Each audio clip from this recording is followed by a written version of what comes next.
अस्सलाम वालेकुम दोस्तों, मेरा नाम है हसनैन कलीम। आप देख रहे हैं हसनैन टीवी। दोस्तों, टेक्नोलॉजी की दुनिया में अनोखा कारनामा साइंसदानों ने एक बिल्कुल नई टेक्नोलॉजी के तहत कपड़े को डिस्प्ले स्क्रीन और टच सेंसर में तब्दील कर दिया। बरतानवी मीडिया के मुताबिक इस टेक्नोलॉजी की इजाद कैम्ब्रिज यूनिवर्सिटी के माहिर साइंसदानों की जानब से हुई है।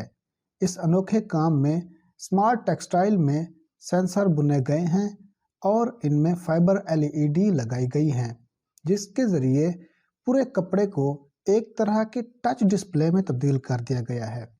रिपोर्ट के मुताबिक इस हैरत अंगेज टेक्नोलॉजी की इजाद के पहले मरले में 46 टेक्सटाइल डिस्प्ले तैयार किया गया है, जबकि इन साइंसदानों का कहना है कि कपड़ा साजी के रिवायती तरीके से भी इस जदीद स्मार्ट कपड़े को बनाया जा सकता है।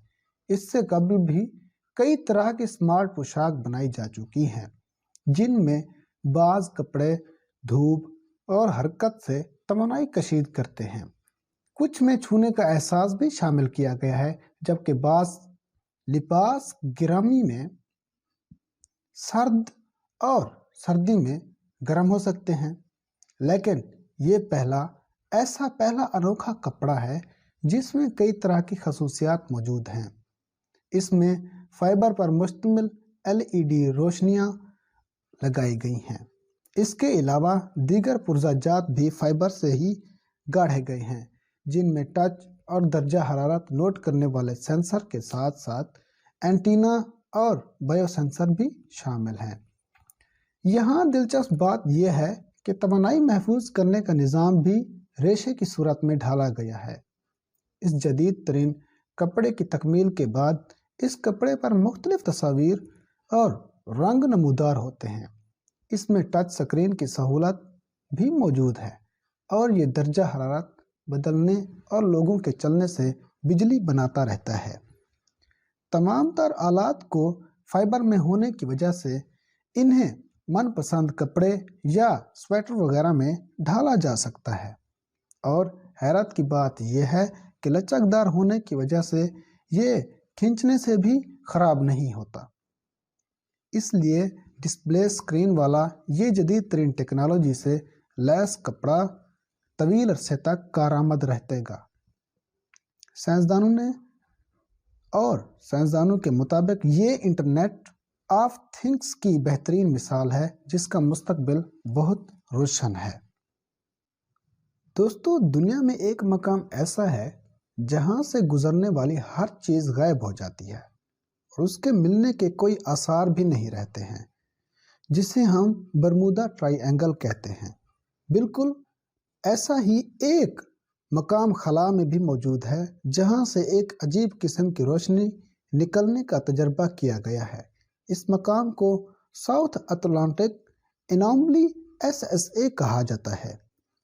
इस मकाम से गुजरने वाले मसनूई सियारों को मामूल से ज़्यादा ताबकारी का सामना करना पड़ता है। इलावा अज़ी मसनूई सियारे और खलाई जहाज़ जब यहाँ से गुजरते हैं तो कई मिनट तक वो इस इलाके से गुजरते हैं। नासा ने बताया है कि खलाई शटल पर रखे गए जदीद लैपटॉप यहाँ से गुजरते हुए काम छोड़ देते थे, जबकि अक्टूबर 2012 में SpaceX CRS एक ड्रैगन खलाई जहाज़ को भी बैनुल अक़वामी खलाई स्टेशन से जुड़ी हालत में यहाँ से गुजरते हुए मसाइल का सामना करना पड़ा। इस जगह की पुरअसरार होने पर उसे खलाई बरमूदा ट्रायंगल का नाम दिया गया है। दोस्तों, समुद्रों में फी मिनट सैकड़ों टन कचरा शामिल हो रहा है, जिसमें अक्सरियत प्लास्टिक की है। ये प्लास्टिक समुद्री हयात और अंदरूनी माहौल को तेज़ी से तबाह कर रहा है।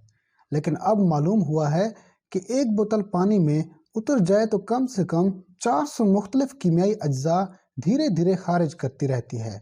जामिया कोपनहेगन के साइंसदानों ने कहा है कि बाज़ अक़साम की प्लास्टिक बोतलों को जब पानी में डाला गया तो 24 घंटे बाद ही कीमियाई अज्जा खारिज होने लगे। इनमें से बाज़ अज्जा इससे कबल नहीं देखे गए थे। अगरचे इन पर मुफस्सिल तहकीक की जारी रही है, लेकिन औलीन अंदाज़ा है कि یہ کئی طرح سے صحت اور خود سمندری یا دریائی جانداروں کے لیے انتہائی نقصان دہ ہو سکتے ہیں۔ کوپن بیگن یونیورسٹی سے وابستہ جین ایچ کرسچن سن اور ان کے ساتھیوں نے کہا ہے کہ پلاسٹک بوتلوں سے سینکڑوں اور ڈش واشر صابن سے 3500 مرکبات خارج ہو کر سمندر اور دریاؤں اور دیگر آبی ذخائر میں گھل رہے ہیں۔ ان میں سے 70% اجزاء کے زہریلے ہونے کا اب تک اندازہ ہی نہیں کیا گیا۔ ان کیمیائی اجزاء میں سب سے خطرناک جزو فوٹو انشی ایٹر قسم سے تعلق رکھتے ہیں اور جانداروں کی اینڈوکرائن نظام متاثر کرنے کے علاوہ کینسر کی وجہ بھی بن سکتے ہیں۔ سائنسدانوں نے ایک جانب تو بہت سخت قانون سازی پر زور دیا ہے تو دوسری جانب پلاسٹک کی بوتلیں بنانے والے کمپنیوں کو بھی خبردار کیا ہے۔ تو دوستو، آج کی ویڈیو یہاں ختم ہوئی۔